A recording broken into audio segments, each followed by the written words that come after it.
KHC Radio. Brought to you by Kisses and Hugs Club.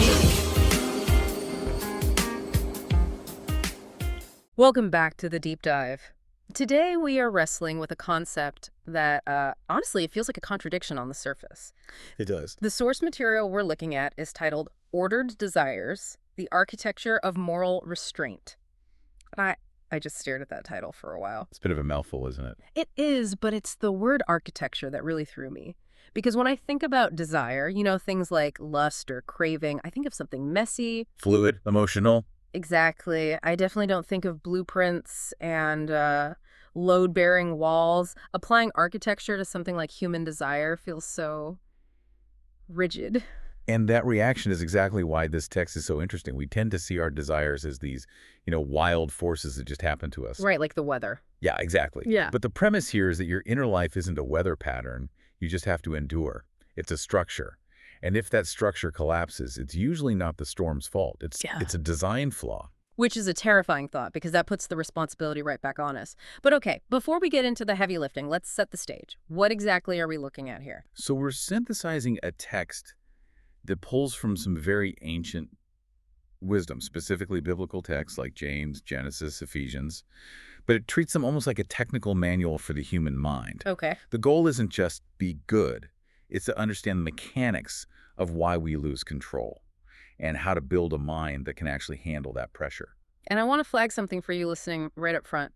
The source uses some theological language words like sin or covenant, but even if that's not your background, the psychological framework here is, it's incredibly relevant. Absolutely. It's talking about things we'd now call neuroplasticity or habit formation, just using a different vocabulary. And it starts with a diagnosis that actually surprised me. It pushes back on a lot of stereotypes. It does. It starts by clarifying what the problem isn't. Right. And the text says it explicitly. Desire is not the problem. Correct.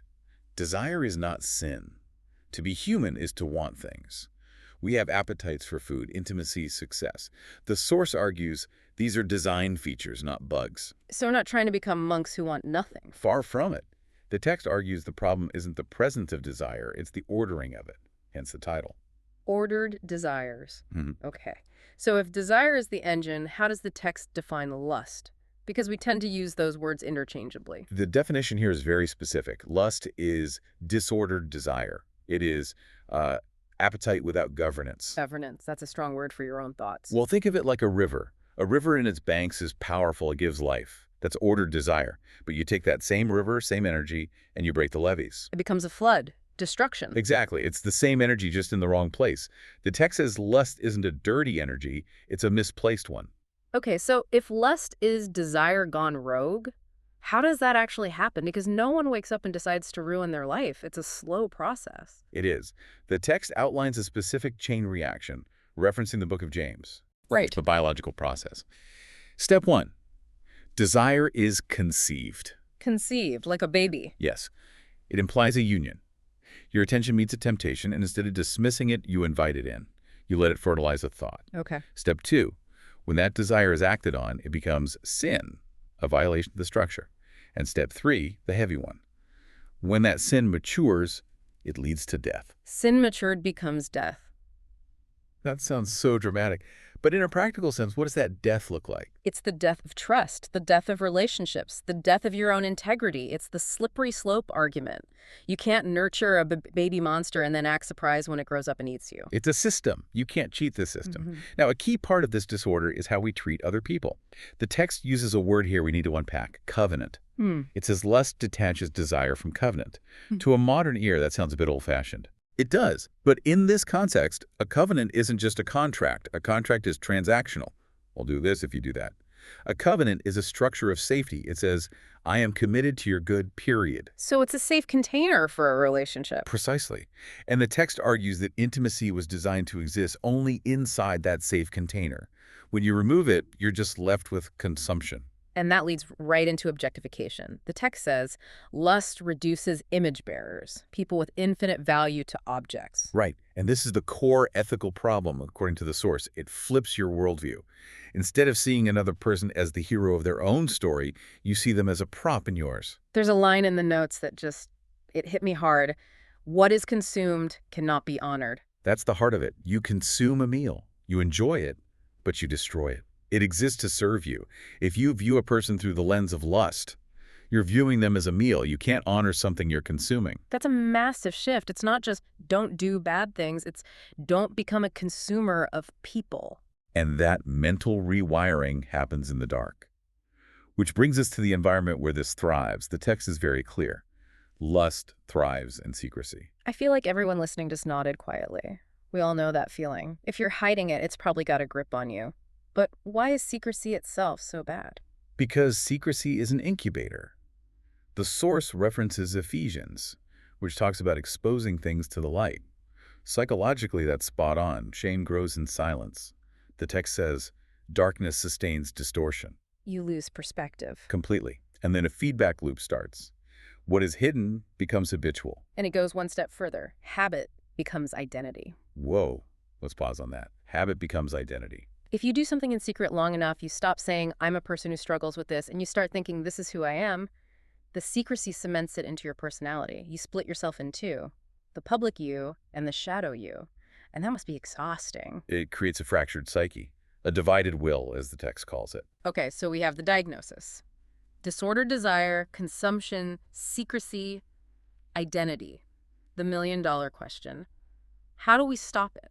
The standard advice is just stop it. Just say no. Grit your teeth. Right, and the source material has a very almost aggressive answer to that. It says flat out, willpower is not enough. It actually admits that. Explicitly, willpower alone cannot defeat lust. It says suppression without actual renewal is guaranteed to fail. But wait, why? I mean, we use willpower for everything else. I use it to get out of bed, to eat a salad instead of pizza. Why does it fail here? Because of something called mental rehearsal. Mental rehearsal, what's that? Think about a pro athlete. Before a race, they visualize it. They run it in their mind, priming their brain for the real thing. Okay. The text argues that lust is mental rehearsal for sin. So if I'm white-knuckling it, telling myself, don't do it, but in my mind, I'm playing out the fantasy. I'm actually practicing the thing I'm trying to stop. Exactly. Yeah. You are physically resisting, but mentally rehearsing. You're trying to win a battle while secretly rooting for the other side. Eventually, the rehearsal wins. That makes so much sense. It's like the don't think of a pink elephant problem. A pink elephant. Suppression actually gives it focus. So if we can't just grit our teeth, what's the alternative? The text points to Romans 12. Yes. Transformation through the renewal of the mind. Victory doesn't come from fighting the behavior at the end of the line. It comes from restructuring the thoughts at the beginning. You have to change the input, which brings us to the gateway. Right. The text says, attention is the gateway to desire. Which feels so relevant to our world today. Our phones are basically attention harvesting machines. They are. And the text suggests you are programming your own appetite based on what you look at. There's a reference to Job making a covenant with his eyes. A covenant, a safety contract with his own eyes. It means taking responsibility for your input. If you spend hours doom scrolling or looking at things that make you feel envious or, actual pornography, you are inputting disorder. You can't input chaos and expect to output peace. So the real fight isn't at 11 p.m. when you're lonely. The fight was at 10 a.m. when you chose what to look at. That's the strategic defense. Stop it at the gateway. Speaking of strategy, the text suggests something I think a lot of us see as weakness. It talks about fleeing. Yes. Referencing 1 Corinthians 6. Flee sexual immorality. But we're always told to face our demons. Running away sounds cowardly. The text reframes it. Fleeing is not weakness, it is strategy. It says, distance is wisdom. How so? Well, think of it this way. If a grenade lands at your feet, do you stand there and stare at it to prove how brave you are? No, you die. You get distance. The text argues that staying near a trigger to prove your strength isn't strength. It's presumption. It's arrogance. That's a great distinction. Arrogance says, I can handle this fire. Wisdom says, I'm flammable, I should move. Correct. But, and this is the critical piece, you can't just flee. You can't just create a vacuum. The vacuum problem. The text says, freedom requires replacement, not vacancy. It's basic neuroscience. You can't just delete a neural pathway.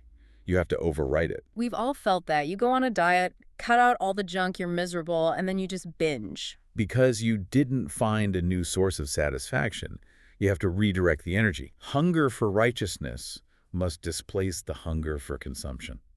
That phrase, hunger for righteousness, sounds great, but it's a bit abstract. How do you do that practically? You have to retrain your palate. Think of it like switching from fast food to healthy food. At first, the broccoli tastes boring. You crave the sugar. But if you persist, if you consistently feed your mind on things that are good and true, eventually your tastes change. You actually start to prefer the health. So it's an acquired taste. It takes work. It takes active feeding. You have to find a yes that's stronger than the no. A better offer. And that brings us to the promise at the end of all this. Because if it was just about restraint, well, that sounds like a miserable, repressed life. And that's the biggest misconception the text tries to dismantle. The goal isn't to kill the warhorse, it's to train it. I love that image. The text says, passion governed becomes purpose, and energy restrained becomes clarity. So let's stick with that warhorse analogy. A wild horse is powerful, but it's chaotic, useless in a battle. Right. But a trained warhorse, it has the exact same fire, the same power, but all of that energy is channeled in one direction. It's dangerous to the enemy, not the rider. So the architecture of moral restraint isn't about building a cage. It's about building a turbine, a channel for all that power. It's about building a structure that lets high-voltage energy flow without burning the house down. A disciplined life is actually a more passionate life because you're not leaking energy everywhere. You're focused. That just flips the whole script.